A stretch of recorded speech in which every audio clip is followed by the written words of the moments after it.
Ada 8 keputusan gila Sintayong yang berdampak besar untuk timnas Indonesia. Salah satu di antaranya membuktikan jika Sintayong mendedikasikan dirinya untuk timnas Indonesia. Ya, sejak kedatangan Sintayong pada akhir 2019 silam, timnas Indonesia memperlihatkan perkembangan yang luar biasa. Hal itu tak terlepas dari keputusan gila Sintayong untuk membawa timnas Indonesia menjadi salah satu tim yang tak bisa dipandang sebelah mata oleh tim lain. Lantas, keputusan apa saja yang dimaksud? Berikut 8 keputusan gila Sintayong yang berdampak besar untuk timnas Indonesia. 8. Menepikan nama besar. Salah satu keputusan gila Sintayong ketika datang ke timnas Indonesia adalah mencoret sejumlah nama besar yang ada dalam skuad. Sebut saja seperti, penjaga gawang Persija Jakarta, Andritani Ardiasa, gelandang Persib Bandung, Febri Haryadi, dan bek Persija Jakarta, Hansa Muyama. Ia pun memantau ulang pemain-pemain yang dianggap layak untuk jadi generasi di timnas Indonesia. Hal itu pun cukup mengejutkan, meski pada akhirnya berdampak positif bagi perkembangan timnas Indonesia. 7. Percaya pemain muda. Selain mencoret nama besar, Sintayong juga memboyong sejumlah nama pemain muda. Ex-pelatih timnas Korea Selatan itu mempercayai skuad senior timnas Indonesia diisi oleh pemain muda, yang rata-rata berusia 20 tahun. Nama-nama seperti Asnawi Mangkualam, Egy Maulana Fikri, atau Witan Sulaiman dipercaya menjadi bagian timnas Indonesia. Meski sempat diragukan karena terlalu muda, ketiga pemain itu mampu membayar keraguan itu dengan lunas. 6. Minta pemain Indonesia berkarir di luar negeri. Bukan hanya soal pemain muda saja, Sintayong juga menginginkan pemainnya berkembang di level klubnya masing-masing. Alhasil, Sintayong meminta anak didiknya untuk bermain di luar negeri, meski bukan di tim kasta tertinggi. Permintaan Sintayong itu pun terbukti ampuh. Nama seperti Asnawi Mangkualam Ansan Greeners Pratama Arhan Tokyo Verdy, hingga Witan Sulaiman AS Trencin pun mentas di luar Indonesia.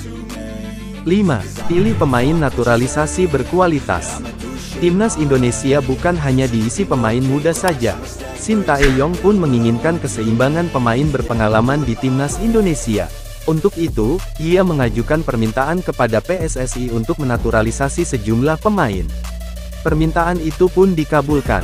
Sejumlah nama seperti Jordi Amat, Sandy Walsh, atau Elkan Bagot masuk dalam skuad timnas Indonesia.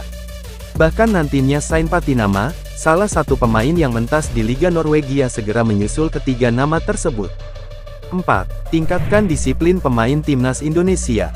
Kedatangan Sintayong ke timnas Indonesia, bukan sekadar mengubah pola permainan saja. Sintayong pun juga meningkatkan kedisiplinan kepada anak didiknya. Salah satu buktinya ia meminta anak didiknya untuk menjaga pola makan dan gaya hidup sesuai standar atlet. Sentuhan tangan dingin Sintayong di timnas Indonesia terbukti moncer. Saat ini permainan timnas Indonesia sudah bisa dibilang lebih teratur ketimbang sebelumnya.